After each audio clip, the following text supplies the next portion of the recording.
We must fall in love with this universe by accepting everything in it.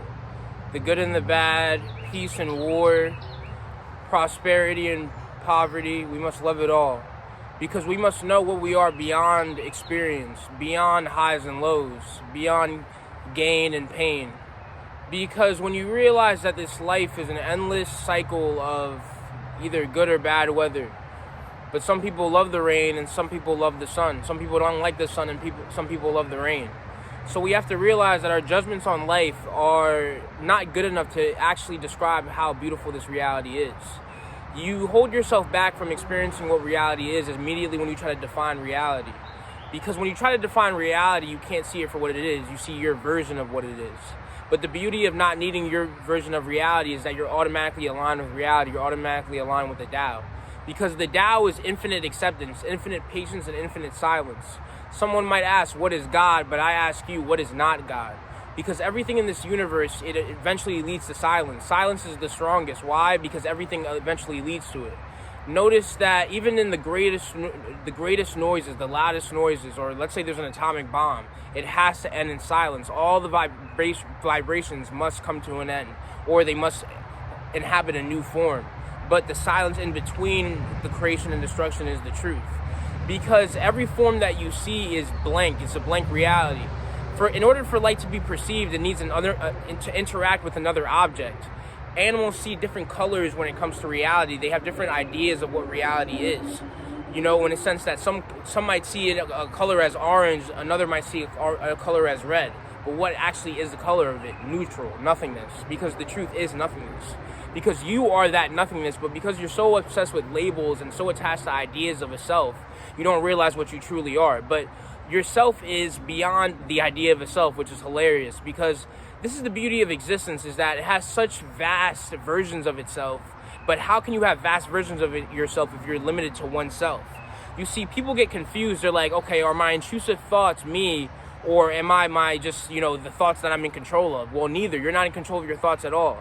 Your thoughts appear to you. You make judgments on them, whether it's a good or bad thought to make, or a good action to make based on that thought, and then you carry out that thought. But what makes you have that good idea of good and bad? What makes you decide, you know what, that's a good thought to act on? Your past versions of morality that you've been fed. Because if you grew up in a cannibal tribe, you would be okay with eating humans, but because you grew up in a more civilized place, now you view your certain behavior as good while you view another behavior as bad. But in actuality, reality is neutral, it's blank. But the problem is, when we try to limit our being to definitions of it, then we miss out on the beauty of reality, because people want to accept one part of reality and ignore the other. But when we accept all of reality, we must immediately fall in love with her, because we don't want reality to be the version of what we want reality to be. We just accept her for as she is. Because this beautiful universe, it's a constant cosmic dance of chaos. It's a constant dance of just everlasting, infinite creation that is eventually going to be destroyed. But the beauty of destruction is that it gives opportunity for creation. But immediately when this ego gets involved in the game of the goddess, or the play of the goddess, it wants the goddess to be its version of what the universe is. But, there's a story of, I don't know if you've ever seen, like, Marvel or Ultron. And basically his mission was to destroy everything in the universe that was living, because he felt that if anything was living, then it would eventually lead to chaos.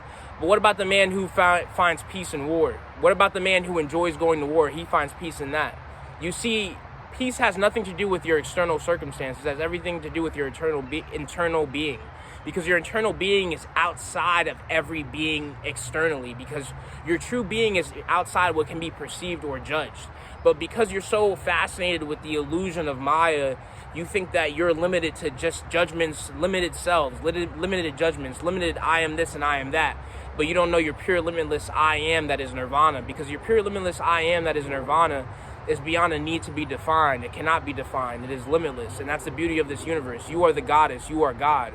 You can become anything, and you destroy everything so you can become everything. But immediately when you get caught up in, I want to be this way or that way, then you can't become anew. Because the beauty of always having the opportunity to become a new thing is that you don't get stuck on old things, because old things have nothing to give you anymore. Old versions of yourself have nothing to give you anymore. You're so caught up in old versions of yourself, but they're not here anymore. But there's this eternal witness that has always been here, no matter what you've been through, beyond ideas of yourself, beyond judgments of yourself, that you just are as you are, beyond an idea of what you need to be. And being beyond an idea of what you need to be is so beautiful, because then you realize your true being, you realize what you truly are. Because when you realize what you truly are, you realize that you were a fool who was trying to confine yourself to realities of what you think you should be. But stop trying to control reality. Stop trying to dominate reality and make it what you want it to be, and then you'll automatically accept yourself. Because self-awareness has no use if there's just constant self-criticism. Because the problem with self-awareness is that we get an idea of ourselves that we want to fix, and instead of treating it like a game, like, oh, this is just characteristics and this doesn't define me as a character, because we go through a trauma or we go through a problem, now we say I'm a person who has problems, but we don't know our limitless being beyond the problem. The problem wasn't always there, so we can't be a person who always has problems or is a problematic person. So when you don't give your chance to, when you are caught on calling yourself a sinner, you don't give yourself a chance to be a saint. Because this is the beauty of knowing your limitless being, is that you can be anything, undefined by reality, undefined by anything, because reality doesn't judge us. The fire is as it is, water is as it is, the trees are as they are, flowers are as they are. They don't need to prove themselves, they don't need to define themselves. We put labels on flowers, we put labels on trees. They don't even need to name themselves, they just are as they are. So just be free and accept this universe to accept yourself, because when you're so caught up in a version of what do you want this universe to be, then you miss out on all the beauty that it is.